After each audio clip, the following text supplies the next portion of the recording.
約翰雷克事工，富利布雷克，屬天醫治訓練系列，總共有19期。第一期，2022年中文翻譯修訂版。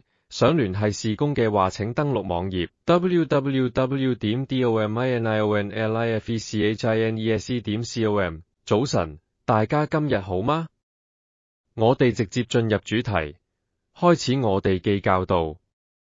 我哋歡迎你哋嚟到約翰雷克事工總部，呢度喺主權生命國際使徒教會。我喺約翰雷克海外事工同本堂教會嘅牧師，我叫富利布雷克。如果你唔知道我係邊個，我唔知你係點樣嚟嘅。我哋好高興你嚟咗，等我哋用禱告開始啦。天父，我哋感謝你，我哋稱頌你，你記名喺聖潔記，我波願你記名為聖。天父，我哋紀念你俾我哋所有嘅祝福，我哋感謝你，感謝你為我哋所做嘅，藉住我哋所做嘅一切，我哋委身喺呢個會議裏面。好讓你將自己傾倒喺我哋當中，並通過我哋分出嚟俾其他人。天父，我哋稱頌你，我哋感謝你，我哋嘅心向敞開，接受你嘅啟示，明白你嘅話語，好讓我哋領受光照，奉耶穌基督嘅名。如果你有手冊，我哋要用到手冊，呢個喺第二個手冊，你嘅第一手冊當然喺你嘅聖經，兩本手冊我哋都會用。但喺我哋主要會用第二個手冊，依據記喺第一手冊聖經。我哋所講嘅一切必須結合聖經記上下文，與神話與有記。我哋會從頭到尾保持呢種方式。我知道你哋已經被告知可以提問，我哋會將呢啲問題去回答。首先，我希望確保你哋讀完手冊第19章，喺第19章手冊後面有問答記部分，呢啲都一般會常被問到嘅問題。你就唔需要另外再問啦。如果你能夠先讀一下會更加好。我哋將會回答你哋嘅問題。我哋有卡片俾你填寫問題，然後我哋會回答呢啲嘅問題。我哋而家就開始。你哋已經填好註冊文件交俾我哋未啊？或者你會問點解我要咁做？因為我花咗15000蚊做呢個。發生咩事啊？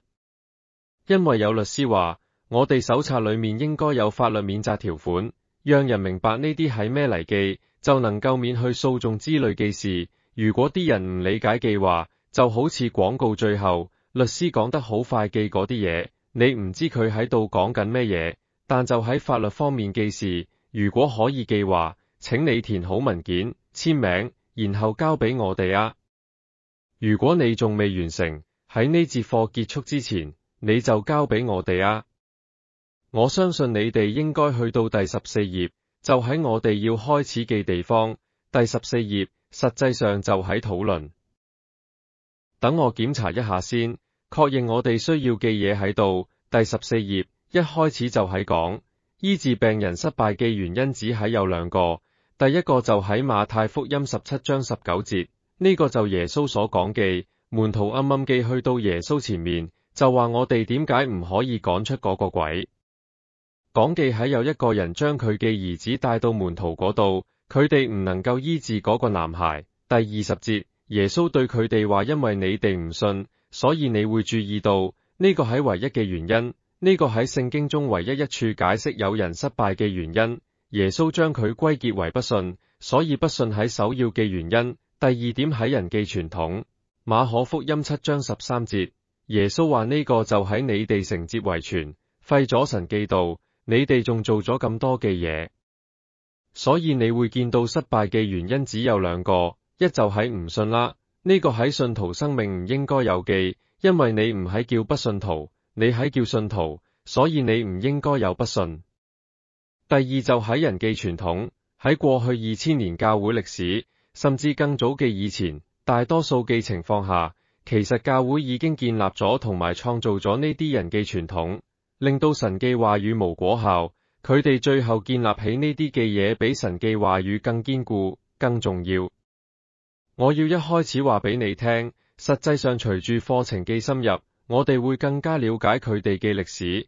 但係呢個禮拜你學到更多嘅都係，簡單嚟講，每個人都會遇到同樣嘅疑問。我曾經都有同樣嘅疑問。我會話俾你聽，我哋記故事，最主要喺每個人都會有記疑問，喺某種程度上，我被灌輸咗一啲醫治記教導，就喺大多數人都會被教記嗰一套。我對呢樣嘢有疑問㗎。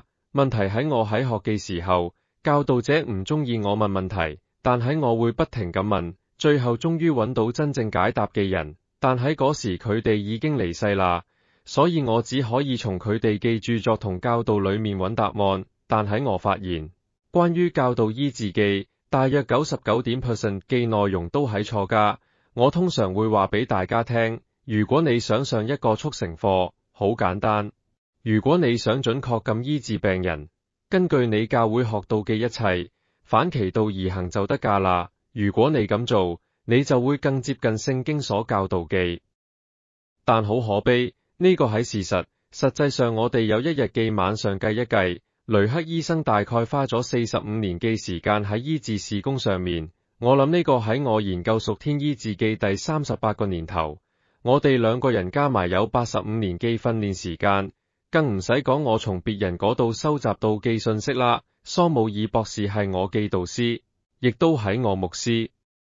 我哋喺佢之下受教訓記，呢幾年我都受咗其他人記訓練，之後我哋都會提到，所以我哋學咗好多。我哋一開始學嘅嘢裏面，我哋發現少咗啲嘢，並唔係話我哋發現一個全新嘅嘢，而喺我哋深入明白咗聖經所講，我哋將無記部分補上去。呢個就喺我哋所做，所以喺跟住落嚟記3日裏面，我哋將回顧人建立記所有傳統，尤其喺關於醫治同神記大能，我哋要摧毀呢啲傳統，因為佢哋喺人記傳統，我哋要用神記道代替佢哋，因為神記道總係最好記。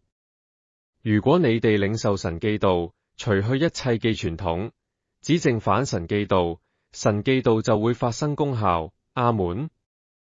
呢個禮拜我要進行呢項目，仲有啲其他嘅嘢，希望你哋已經讀過。喺我哋開始之前，你哋應該已經讀到第17頁。我想回頭睇一下第6頁，簡單介紹一下呢個事工。我哋喺現存最古老嘅醫治事工，我哋歷史比起其他事工記載嘅醫治案例都多，因此嚴格我哋喺目前所傳最老、最有經驗、最成功嘅醫治事工。我會穿插講一啲內容，接下嚟記3日裏面，我會為你哋介紹一下發生咗啲咩嘢，佢喺點樣去進展記，我哋從呢啲事情裏面學到啲咩嘢。我哋要喺一開始就話你聽，我哋啱啱開始記時候，我哋喺醫治病人方面記成功率，大概喺20到25%。老實講啊，呢個比大多數記教會都要高，但都唔夠好㗎。如果你喺另外80%無被醫癒嘅人呢？所以當我哋拎到呢啲資料嘅時候，我哋做記第一件事，我知我呢刻記思維又跳到前面啦，但我會話俾你聽我哋發生咗咩事。當我哋第一次拎到啲材料，我哋唯一變動記就喺我哋禱告記方式，就係咁啫，無改變我哋所信記，只係改變咗我哋禱告記方式。僅通過改變禱告方式，我哋記成功率即刻高咗50%。然後過咗一段時間，其實無幾耐，喺呢段時間裏面，我無被邀請去到任何教會服侍，我只能夠去到超市為病人禱告，好似沃爾瑪呢一類記，我哋都會去醫院。然後啲人開始痊癒，佢哋聽過我哋之後，就去我哋屋企。坦白講啊，喺最初9個月裏面，我哋公開記服侍，其實就喺我哋屋企裏面，喺9個月裏面過嚟嘅人，100%嘅人就有100%嘅人得醫治。9個月裏面，我哋有100%記成功率，然後我哋就開始宣教。喺每個地方待記時間唔長，我哋記成功率開始下降到85%，我哋就開始分析，究竟發生咩事呢？做咗啲輕微記調整。將佢拉返去94至97%之間，成功率就大概喺咁啦。喺呢個時候，喺有啲特會，100%嘅人都會被治癒記。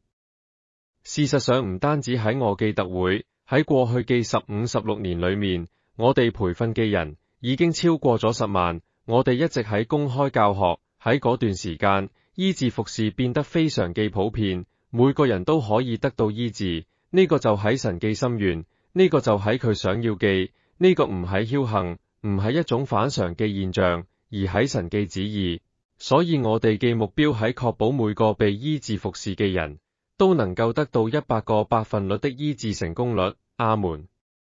我哋唔願意有任何一個人喺唔能夠得到醫治。如果我哋喺代表耶穌，我哋就應該得到同佢一樣嘅結果。耶穌醫治咗所有嘅人，我哋都應該係咁樣。每個人得到醫治，係因為耶穌所成就嘅。你可以做一啲嘢嚟幫你變得更容易被神去使用，但無論你去醫治服侍，抑或喺被服侍得到醫治，都係靠住恩典，就係咁簡單，唔係有人配得㗎，唯一配得嘅就係耶穌，係因為佢所成就嘅，我哋先能夠做到我哋所做嘅。阿門。就係咁簡單。如果你需要醫治，你就藉住恩典被醫治，唔係因為你做咗啲咩好事，你唔需要起誓、許諾或者奉獻之類先可以得到醫治。如果你想要醫治服侍，你藉住恩典去做就可以啦。你將會認識到呢個喺耶穌嘅生命從你裏面流出嚟，同你本身喺無太大關係嘅。除咗你可以讓自己隨時可用，心意得到更新，令到你能夠準確咁服侍。跟住落嚟嗰3日，我哋會嚟睇到呢啲嘅嘢。等我返返去第14頁，我哋公開服侍過，喺過去嘅15、16年裏面，可能比呢個更加長記。實際上我從17歲就開始參與服侍，下個禮拜我就57歲啦。到下個禮拜5我就服侍咗40年。喺呢啲年間，我聽咗好多嘅藉口，其實都係藉口。有啲人會話好多原因，但喺大多數都係藉口，解釋點解無果效、無得醫治。但我哋嘅工作就係剔除所有呢啲藉口，所以有啲事情係一開始，我哋就需要確定落嚟，需要同意。我注意到一件事，就喺要學習醫治嘅所有過程裏面，坦白講啊，如果嗰度有醫治嘅教導，我就會去嗰度跟佢哋學習，聽佢哋講。我有一個巨大嘅圖書館，有我能夠揾到嘅每本醫治嘅書，我都讀完。幾乎所有嘅人都做咗同一樣嘢，佢哋會話俾你聽，呢個係神嘅旨意，話俾你聽點解神能夠醫，點解佢可以醫你，所有嘅呢啲嘢。然後喺書後面某個地方就提到，點解你可能唔會被醫治。佢哋完全拎走咗你喺之前建立起嚟嘅所有信心，徹底摧毀咗佢哋。因為唔理佢哋講咩，你都會發現自己喺屬於唔被醫治嗰類。所以我哋做嘅第一件就係返去揾出原因。我揾到所有被人用作醫治障礙嘅理由，無邊個理由係無任何根據，一個都冇。我好坦白咁話俾你聽，我哋開始嘅時候，我收集咗所有人講嘅唔被醫治嘅所有理由，有啲照住呢啲理由去做，然後去醫治服侍。我見到有人被醫治，即使我違反佢哋所講，不醫治必須有嘅前提。我係一個研究人員，對呢啲有一個科學嘅想法，呢個就喺我哋創立嘅，我哋真係將呢啲都研究過一次。呢個就係點解我喺第14頁下面有聲明，對醫治嘅唯一障礙，就喺你相信醫治會有障礙。當你信會有障礙，你就會心懷異意。如果你心懷異意，就唔可以從神裏面得啲咩嘢。呢個就喺雅各書講嘅，我哋必須意識到，僅僅因為你心懷異意，唔係因為神唔應允。如果你心懷異意，你就接受唔到，唔代表神唔俾你，神仍然可以俾你。但係你唔會收到，因為你心懷異意，要接受從神嚟嘅，你必須為佢設定時間、地點，所有相關嘅一切，你必須設定好。之後我哋會更詳細嘅講解。但係我想讓你意識到，我呢個禮拜嘅任務，喺清除呢啲所謂嘅障礙，所有呢啲人建立起嚟嘅思想，所以我哋會睇每一個障礙。如果你有個愛記學說嗰個時候，我會幫你除毀佢，只喺提前話俾你聽啫。到第15頁，呢個喺我哋所做嘅屬天醫治後續補充。我做嘅就係將所有嘅教學內容壓縮成9個重點。如果你想要一個總結，嗰個就係好簡單。第一點，屬天醫治喺每一位基督徒嘅權利和責任。如果你喺基督徒，你就有權利去醫治服侍，你有權利被醫治，你有責任去醫治，你有責任被醫治。你係一個活生生嘅廣告牌，你應讓喺神嘅廣告牌，你唔應該被魔鬼或者佢所做嘅做活廣告。我哋應該有屬天嘅健康，我哋應該得醫治，而且活喺屬天嘅醫治裏面。如果我病咗又好，好咗又病，變嚟變去，呢個唔係神最好嘅旨意。所有嘅呢啲都顯示戰場就喺嗰度，我哋唔需要成為戰場，我哋要成為神大能嘅廣告牌。阿門。第二點，基督徒得醫治嘅任何障礙都唔係從神而嚟嘅，只記喺任何人，包括非信徒。好似我講，唯一嘅障礙喺你相信呢啲係有障礙，所以我哋有意將佢放喺嗰度，因為任何試圖阻止你嘅嘢都唔係從神而嚟嘅。神無阻止你，好似試圖阻止你去醫治服侍或者得到醫治。所以如果有咩喺試圖妨礙你得醫治嘅，嗰個唔係從神嚟㗎，係從魔鬼嚟㗎。最容易做嘅就係記住路加福音10章19節，馬太福音16章18節。佢話陰間嘅權柄唔能夠勝過你，所以如果有咩要阻止你，呢個就喺仇敵試圖舉起呢個閘，只要你一腳踢開，向前走就得啦。1至13，所以無嘢係可以阻止你，明白嗎？真係好簡單，如果你跟住聖經做，無嘢可以阻止你。我唔係話佢唔會試圖嚟阻止你，我意思話佢唔會成功。阿門。冇話無武器嚟攻擊你，只係講用攻擊你嘅武器係唔會成功，明白嗎？只係話佢唔會成功，成個意思就係，即使佢哋做咗啲武器嚟攻擊你，佢哋都唔會成功。如果有咩嚟攻擊你，哪怕嗰個喺地獄之門嚟攻擊你，都唔會站立得住。第三點，神唔係我哋嘅問題，佢喺我哋嘅幫助，即意味住，無論幾時你遇到任何試圖阻止你醫治嘅事，你唔會去揾神話，好啦，神啊，點解你唔做啊？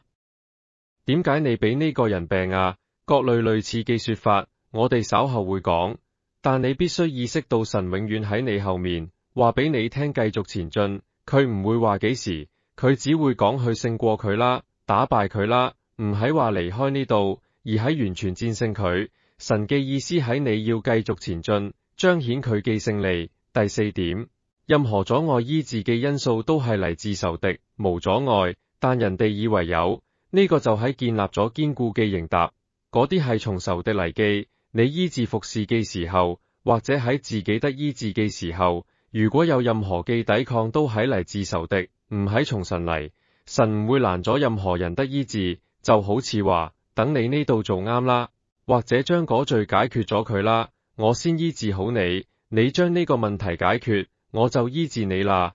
神從來冇咁講過，呢個唔係佢嘅講法。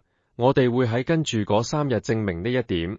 一旦你知道我哋唯一嘅就係勝利，一旦你認識到呢一點，你就會拒絕失敗，繼續前進，無論咩嘢冒出嚟，你都會摧毀佢。幾咁簡單，呢個就係最簡單。我聽過好多嘅教導，簡直就好似好複雜嘅稅表，就好似話你喺呢度要做到2點，嗰度又要符合2點，必須通過呢一樣嘢，仲要整合起嚟。嗰個唔係神，神係好簡單嘅，佢話要光，就話要有光，就係咁簡單。阿門。當耶穌想要醫治人，你估佢點講？得醫治，然後病人就好啦。佢無去問家，佢無去做呢啲做嗰啲，試圖揾出佢哋犯咩罪，佢從來冇咁做。佢話如果我哋能夠讓人脫離罪，我哋唔應該咁做咩？唔應該俾佢得醫治咩？神願意醫治，如果神絕對唔同罪人打交道，佢就唔會同我哋任何人打交道。阿門。如果罪能夠攔下神嘅大能，呢度無一個人可以得救，因為你得救前，全部都有罪。阿門。所以話罪唔能夠攔下神嘅大能，你哋明白嗎？每次有人話罪攔下神嘅大能，佢哋就喺度話撒旦有真正嘅大能，神比唔上佢咁大。呢個係個謊言，罪喺邊度顯多，恩典就顯多。阿門。第五點，任何病痛和疾病都可以被基督徒勝過，只要佢運用信心和能力。好簡單，唔理係咩嘅疾病，咩嘅病痛。第六點，仇敵唔喺重大嘅障礙，任何基督徒都可以運用神提供嘅工具同埋武器勝過。第七點，仇敵只可以被屬靈武器去打敗，而唔喺人類製造出嚟嘅世俗或者自然武器。人揾好多方法，唔見得有醫治。醫生會話俾你聽佢哋唔能夠得醫治，佢哋所做嘅就係讓身體處於一個自我治癒嘅狀態。神創造我哋喺可以被醫治嘅，只要一切都喺對嘅氛圍，你嘅身體就會自我修復。呢個表明咗神嘅心意總係醫治，明白嗎？如果神唔係想我哋永遠健康，佢唔會創造我哋嘅身體喺可以自我修復。你明白嗎？好簡單家咋，實際上人類已經開發出對疾病嘅武器，但係唔能夠根治，可以殺死某啲嘅嘢，但係唔能夠根除嗰啲嘅疾病，總係會有再次出現嘅可能性。對付嚟自仇敵嘅嘢，唯一成功就係用屬靈嘅方法。如果我哋孭細嚟講，裏面嘅每一個要點都要變成整整嘅一節課，事實上可能會更多。第八點，當基督徒行使天國嘅權柄，基督徒同埋非基督徒都會得到醫治，唔理佢哋有冇對醫治有信心。呢個係好重用嘅。我哋已經一次次地充分證明，每當有人從死裏復活，佢證明咗被醫治嘅人並唔需要有信心，佢哋已經死啦，無可能有信心。明白我喺度講緊咩嗎？佢哋唔喺站喺信心裏面等住你讓佢喺死裏面復活，佢哋亦都無堂喺信心裏面等你工作。第九點，任何病痛和疾病都喺仇敵嘅工作，喺任何時候任何環境都能被打敗。一旦你有咗呢個心態，一切都會被改變。關於最後，仲有一個方面，只要喺仇敵做記，無論何時何地都要擊退。我哋喺學嘅時候會有一啲要點，幫助我哋既服侍喺繼續嘅前進。簡單嚟講就係，無論喺頭痛定喺愛滋病，你都要一樣看待。聽好，補救嘅辦法只係有一個，就喺耶穌基督嘅寶血，而唔喺10種唔同嘅療法。神唔會俾我哋各種唔同嘅能力，佢無賜下一個醫治嘅能力，一個拯救嘅能力，一個救贖嘅能力。神無喺天堂調節呢個閥門，照住你嘅情形按需要釋放能力。神有記就喺佢嘅生命。如果你有耶穌，你有生命，生命驅逐死亡，任何形式嘅死亡，死亡嘅嬰兒形態叫做疾病。所以一個人有咩嘢係唔重要，你唔需要用唔同嘅補救方法，補救嘅方法總係一樣嘅。繼續講落去嘅時候，我會俾啲例子你哋。第16頁你哋應該讀過。嗰個喺我哋嘅基本原則，我哋而家唔講，你哋可以自己讀，你哋可以喺呢度睇到我哋做事嘅原則。幾乎所有嘅呢啲都係基於一個事實，我見到人哋咁做，甚至我開始服侍之前，我向神立志話，如果我牧會，我唔會咁樣做，因為呢啲係錯記，所以我將錯記就刪除，讓呢啲成為約翰雷克事工必不可少的一部分。所以請務必讀呢啲嘅資料，因為佢哋好重要，特別喺採取呢種嘅立場，就會讓事情簡單啲啦。等我哋睇到第1章，你哋大多數人可能聽過約翰雷克，對佢有啲了解。呢個唔係歷史課，我唔打算深入講佢嘅生活細節，但喺我哋可以從佢嘅生活裏面學到一啲基本嘅要點。呢個會幫助我哋學習點樣去醫治服侍，而且即使喺研究佢嘅生活，我哋都會學到一啲嘅要點。自然而然嘅挑戰現在教會裏嘅傳統。首先，佢喺1870年嘅3月18號出世喺加拿大嘅安大略省，佢有16個兄弟姊妹。到佢21歲嘅時候，有8個因為病過世。一定要記住呢一點。呢個唔喺約翰雷克喺有一日喺街上面，好似佢哋所講神喺天上面嘅陽台見到佢，就話呢個喺約翰雷克，佢會成為偉大嘅醫治者。我要從天上面倒落醫治嘅恩膏俾佢，並唔係咁。佢屋企有各樣嘅疾病。佢話佢嘅童年記憶只係有靈車、墳場、墓地同埋葬禮，所以疾病對嚟講造成好大嘅影響。佢學會憎恨呢啲嘅嘢，呢個係關鍵。如果你要有效咁醫治服侍，你必須學會憎恨疾病同埋病痛。聖經話我哋與邪惡爭戰，疾病同病痛都喺邪戶記。如果你唔信，你直接去達拉斯兒童醫療中心啊，你一路行落去嘅時候，你會睇到嗰啲疾病對無辜嘅小朋友做咗啲咩嘢，你就會見到仇敵有幾邪惡。所以我哋要憎恨佢。喺1886年，約翰雷克16歲嘅時候，佢喺救世軍記特會中得救，佢搬咗去美國，其實就喺越過咗邊界。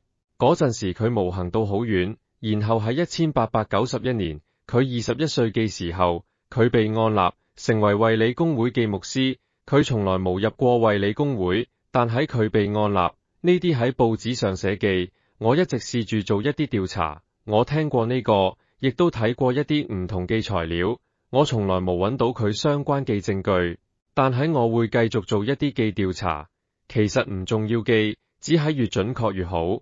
喺1893年，佢23歲嘅時候，佢就同金尼斯蒂芬斯結。金尼斯蒂芬斯嚟自密歇根州嘅紐伯里，佢一直都有先天性嘅心臟病嘅問題，實際上後來叫佢雷克醫生，係因為佢喺醫治服侍方面取得巨大嘅成就，於是會眾就開始叫佢雷克醫生。佢從來冇正式成為醫生，無學位，無證書。你會成日聽到我叫佢雷克醫生，呢個係出於習慣。當佢聽到有關醫治嘅事，就好似我哋前面提到嘅，喺佢21歲之前，一半嘅兄弟姊妹都死啦。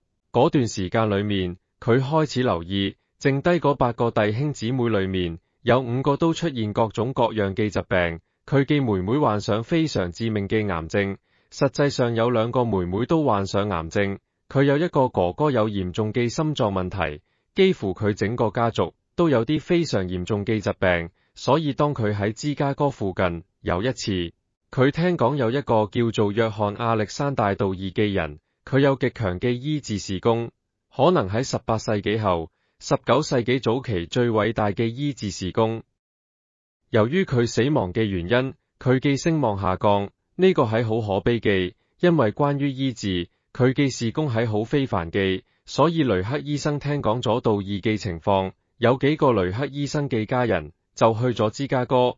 喺道爾教會嘅醫治中心裏面，佢哋即刻就得到醫治啦。佢哋返嚟嘅時候，完全康復咗。所以約翰雷克就話：我哋都要搬去芝加哥。其實佢哋要搬去附近嘅錫安市，呢個係另一個故事。但佢話我哋要搬屋企，咁樣就可以學習屬天醫治，我就可以傳授同實踐屬天醫治。呢個係另一個要點。佢唔喺碰巧遇到屬天醫治。佢仲不斷地追求探索切身嘅研究。佢話我要將佢學到我能實踐還能傳授嘅地步，呢個就顯示佢唔單單向神呼求，神啊，高我力量啊，俾我恩賜啊。佢話我想深入了解醫治，好讓我能夠服侍出嚟。呢個就喺道爾記方式，佢哋都叫佢醫生，佢哋就喺咁樣去教約翰雷克記。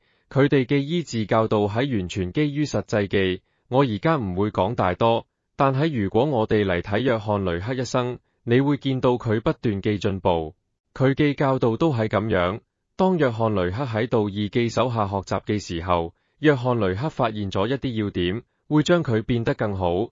佢發現道爾有一啲錯誤，就會將佢糾正過嚟。佢開始見到果效，一路都係咁樣。你會見到各種嘅模式。呢個就係神所使用嘅人，我唔會話神將啟示傾倒落嚟，但我會話教會要不斷向神話語裏面嘅真理去覺醒。我哋落嚟睇呢啲，我哋都會學到，過去我哋認為喺事實嘅，可能都未必喺事實。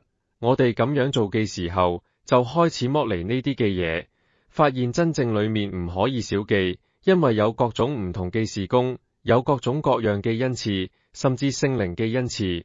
只要有咗屬靈恩賜，就能夠幫助任何人得醫治，哪怕你無醫治嘅恩賜，呢個都係經常被問到嘅。我必須受聖靈記洗嗎？我必須領受方言嗎？一定要有醫治嘅恩賜，先可以醫治人嗎？所有答案都喺錯記，你唔係一定要有恩賜，我哋受咗命令，呢個喺馬可福音16章，手按病人，病人就必好，唔係非有不可，完全係憑住信心，唔理你係邊個，每次你按手喺病人身上，你必須要有信心，佢嘅疾病耶穌已經付咗代價，一旦你認識咗呢個，就會為你效力。當我哋往落去講嘅時候，你就會明白，我哋知道我哋講得有啲提前咗，等我哋好快望落去啊，因為道義喺醫治上面既成功，約翰雷克開始學習，佢冇即刻搬到芝加哥，佢仲住喺原來嘅地方，佢成為咗道義教會嘅長老同執事，雖然離得好遠。咁道義做咗啲咩呢？除咗約翰衛斯理，佢喺最早成立家庭小組嘅人，佢將佢哋稱之為錫安之友，嗰啲認同道義教導嘅人，佢哋就開始家庭小組。約翰雷克亦都喺自己屋企開始，人們就開始建立咗小型嘅教會同團契。嗰個時候，佢哋會管理嗰啲人喺叫做長老同執事。後嚟喺約翰雷克搬到芝加哥之前，喺1893年起，金尼雷克開始出現先天性心臟病嘅跡象，佢哋嘗試去醫治金尼，服侍佢啦，但喺佢嘅情況係越嚟越差。然後當佢哋實際進入道義嘅教導，等佢哋掌握到之後，佢哋就開始為金尼禱告。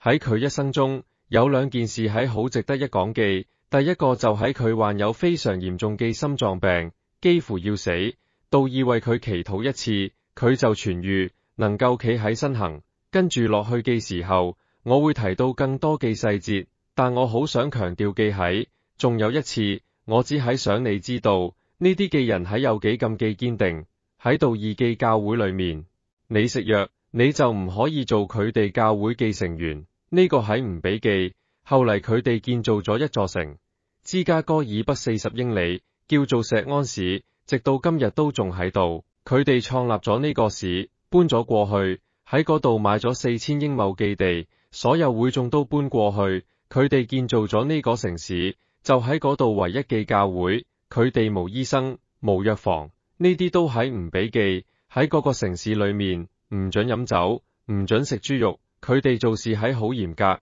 如果你住喺嗰度，仲喺教會嘅成員，你係唔可以去睇醫生，唔可以去食藥。呢個就喺佢哋嘅立場。當金尼生病嘅時候，佢哋係唔會去睇醫生。呢個向你顯示，佢哋喺一方面係幾咁嘅堅定。有一次，金尼正去拜訪一個朋友，佢4歲嘅兒子叫做奧托，跟住佢去咗嗰家人裏面，唔知點解佢揾到把槍，帶住把槍入去，以為嗰個係玩具。佢行到金尼記後面，指住佢嘅背後，向佢背後開槍。喺真㗎，佢嘅兒子向佢背後開槍，子彈啱啱落喺脊骨嗰度，佢就即刻成個人倒落嚟。身邊嘅人將佢抱起嚟，將佢帶返屋企，然後話俾約翰知。當時約翰喺城裏面工作，佢有個固定嘅工作。佢一返嚟，身邊嘅人即刻閂門，並派一個人企喺前門。佢哋就話只有錫安嘅人先可以入嚟。佢哋讓一個女人守喺前門。佢哋話唔好俾任何人入嚟，除非佢哋喺錫安人，好似佢哋一樣咁樣相信嘅人。佢哋冇叫醫生嚟。我哋喺講緊槍擊啊，唔係疾病啊。佢哋就開始祈禱。24小時之後，我諗喺大約18個鐘之後，正當佢哋祈禱嘅時候，子彈就從金尼嘅背部掉落床上面。佢嘅傷口就喺大家禱告嘅時候就愈合啦。人哋會話我哋今日點解會見唔到啲咁嘅嘢嘅？部分原因喺佢哋嘅立場。當你冇其他選擇嘅時候，你會見到更大嘅果效。我喺講實話，啲人總喺諗，點解非洲有咁多神蹟啊？我話俾你聽啊，97年我喺非洲，我永遠都唔會忘記牧師話俾我聽嘅。我好震驚嗰啲人出去幫人醫治服侍。我話你喺點樣讓你嘅會眾咁做㗎？因為我喺美國，用希臘文、用希伯來文鬧佢哋，威脅佢哋，話俾佢哋聽，如果唔出去就會落地獄㗎啦。我話你喺點做㗎？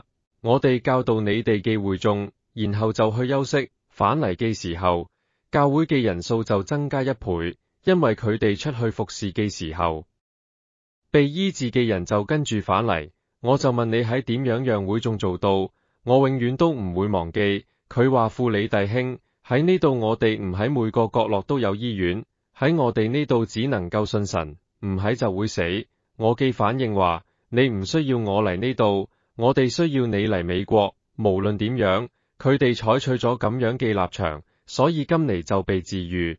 有一次佢心臟病就嚟死，佢哋俾道爾發咗封電報，呢個喺佢哋當時寄通訊工具。道爾每日早上9點半就會祈禱加啦，佢哋嗰陣就睇住啲時間。道爾俾約翰雷克回了一封電報，裏面就話我喺度祈禱，佢一定能夠活。約翰就收到嗰封電報，就係咁。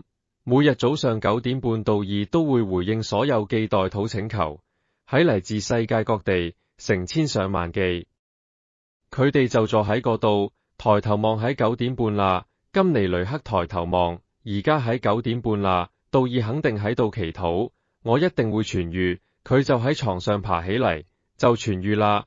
佢唔喺感覺有醫治發生。當佢企喺度嘅時候，佢意識到佢可以做任何佢想做嘅嘢。從嗰陣開始，佢就再冇呢個問題啦。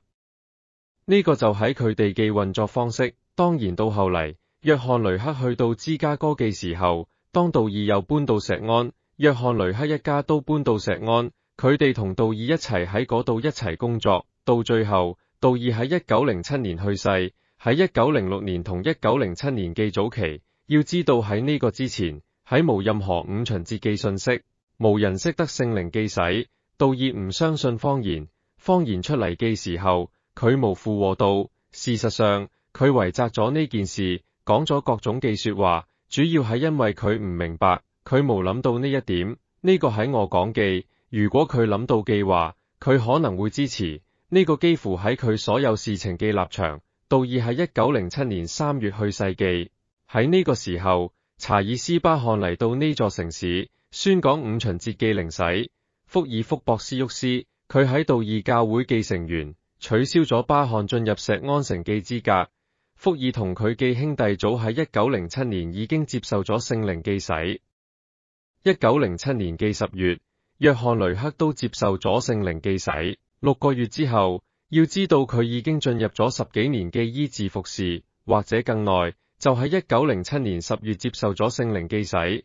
6個月之後，就喺1908年嘅5月前，佢成為咗南非嘅一名傳教士。佢喺自己過去嘅，當佢到達南非嘅時候，佢喺路上就話啦，呢個係一個全新嘅領域。佢仲話五旬節派冇影響到佢哋，道爾嘅教會都喺嗰度，佢打算去嗰度同佢哋聯擊。即使道爾教會唔同意五旬節派嘅信息，雷克會行入去話俾大家聽，佢相信屬天醫治。佢話但呢個有附加嘅能力，大家需要呢個附加嘅能力。於是佢就讓整個教會喺聖裏面受洗。好快地，道爾嘅教會都變成五旬節派。佢哋喺南非開始咗所謂嘅南非使徒信心宣道會。呢個事工不斷咁發展。約翰雷克從1908年到1913年，總共喺南非住咗5年。佢喺1913嘅2月1號離開南非，其實唔算好耐。佢哋去南非6個月之後，佢哋喺1908年到嘅1908年嘅12月22號，金尼雷克就去世啦。其實關於佢嘅死因，有好多嘅爭議。約翰雷克正係前往撒哈拉沙漠宣教嘅路上，佢哋經常出去宣教，當地好多人都喺道爾教會嘅成員，佢哋好反對五旬節派嘅信息。嗰陣佢哋淨係有水源，就將水桶放喺房，收集雨水。我哋有證據證明，道爾教會嘅成員的確喺半夜出去，喺水桶裏面放毒藥。過咗一段時間，金尼嘅情況就越嚟越差，最後就去世啦。呢個喺約翰雷克完成宣教旅行回來嘅12個小時之前，等到金尼去世，道爾教會嘅呢批人堅持即刻要落去將金尼下葬。所以約翰雷克甚至冇參加佢嘅葬禮。佢哋好想要金尼下葬嘅原因係喺嗰陣時，佢哋已經見到神嘅大能。佢哋好驚如果約翰雷克喺度，喺下葬之前返嚟，佢會將金尼從死裏復活。呢個信息比以前就會傳得更遠更廣。所以佢哋將金尼埋咗啦。最主要喺當時雷克有7個小朋友，呢個之後，大多數男人都會收拾好，帶住7個孩子回家，但啱啱相反，約翰雷克就打電話俾佢哋啲兄弟姊妹，就話你哋嚟幫忙啊，我需要有人照顧我啲小朋友。之後佢哋就喺嗰度等咗4年，差唔多就喺嗰4年，佢促成咗改變非洲記復興。等佢離開嘅時候，我可以俾你好多好多嘅見證。我哋去過嗰度，我哋有一本約翰雷克記書，叫做寫自非洲。我收集咗好多，佢就喺嗰個時候寫記，關於佢所有嘅資料，有各種唔同嘅見證，係好驚人。其中一個見證，有一個人有1輛馬車。嗰匹馬被一輛車撞到，瞓咗喺街上面，血流得快要死。啲人見到雷克經過，就話啦：雷克，你信屬天醫治啊？呢個就係你嘅對象啦，快啲嚟醫好隻馬。雷克見到行過去就話：神啊，等啲人自覺羞愧。佢就為嗰匹馬禱告，馬嘅傷口就即刻痊愈，然後子馬就即刻起身，將架車拖走啦。所以下個星期日，啲人就去晒教會啦。神蹟同埋奇事的確係好有用，你哋多數都知道啦。當佢喺1914年返到美國嘅時候，佢參加咗1914年4月喺溫泉城舉行嘅神召會成立大會，然後佢就從嗰度去華盛頓嘅斯波坎。喺1914年到1920年都喺斯波坎，佢喺嗰度創建咗名叫雷克記屬天醫治室。喺嗰段時間，佢哋有超過10萬個喺實際被醫治嘅。喺嗰5年裏面，每年大概有2萬個人被醫好，效果係唔錯㗎。講實話，特別喺嗰時候，佢哋只係有16個訓練有素記屬天醫治員，只係有16個人喺醫治室裏面做嘢。